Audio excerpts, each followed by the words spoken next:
ఈ రఘుకుల తిలకరార అనేటువంటి పాటను ఒక ఇండియానే కాకుండా ప్రపంచం మొత్తం కూడా ఇది నా గొప్పతనమేం కాదు, ఆ శ్రీరాముడిలో ఉన్నటువంటి గొప్పతనం.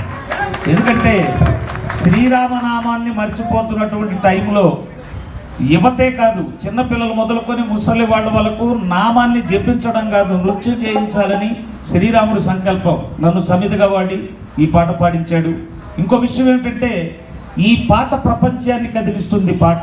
ఎందుకంటే పృథవ్యాజన్ యజ్ఞస్తత్రేతాయాం ద్వాపరే ధ్యాయాన్ యదాప్నోతి తదాప్నోతి కలియుగే సంకేతకేశం. అంటే యజ్ఞయాగాదులు క్రతువులు చేస్తే అన్ని యుగాల్లో ఎంత ఫలితం వచ్చిందో కలియుగంలో ఒక సంకీర్తన పాటకు, అది కూడా ఆధ్యాత్మికం, భగవంతుని యొక్క సంకీర్తన అనేటువంటిది చాలా గొప్ప విషయం. మరి ఈ పాట ద్వారా మన తమ్ముడు ప్రవీణ్ గారు ఇక్కడ జరిగేటువంటి గిన్నిస్ బుక్ ఆఫ్ రికార్డు కొరకు వారు ఆహ్వానించడం జరిగింది. మరి అలాగే నేను వాస్తవం అయితే సాయంత్రం రావాలి. సాయంత్రం ప్రసాద్ సినీ ల్యాబ్లో కోడి రామకృష్ణ అవార్డు ఇస్తున్నారు 5 గంటలకి. ఆ కార్యక్రమం ఉందని చెప్తే జ్యోతి ప్రజ్వలనకు రమ్మని వారు కోరారు.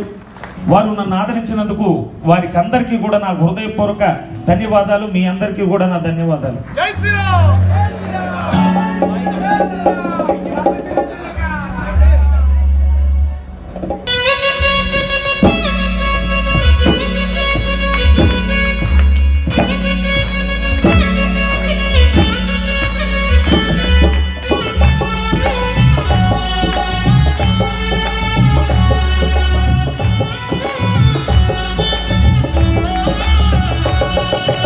రఘుకుల తిలకారారా నిన్నెత్తి పొద్దులాడెదరా, రఘుకుల తిలకారారా